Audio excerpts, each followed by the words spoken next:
सांग माने आज आसतु बनइबा स्पेशल नई माछर झोल से नई माछ को काटिके आगुरी नहीं जाइए तो से लुण हलदी गुलैकी ताकू मैग्नेट कर रखी तो एबे कड़े रे तेल गरम करदे तेल गरम करी माछ को गोटी गोटी कर फ्राए करदे देखु एठी फ्राए होउची तो तापरे से कड़े रे तेल पकईकी से कटा पियाज पकईदबा पियाज टिके लाल हो गला परे से पकईदबा हमें बटा मसला अदा रसुण पेस्ट से देदेबा गुंड मसला सब हल्दी गुंड लंका गुंड जीरा गुंड धनिया गुंड और गरम मसला चिकेन मसला सब देकी भल भाव में कषि नबा टिके पानी देकी तो मसला कषि हो गला परे से देदेबा कटा बिलाती बिलाती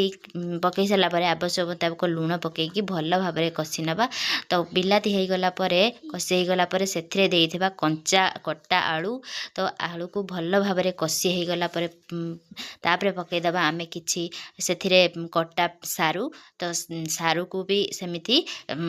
ताकू टिके घांटी देकी भल भाव में ताकू सिझी गला परे से देदेबा किछि पानी तापरे देदेबा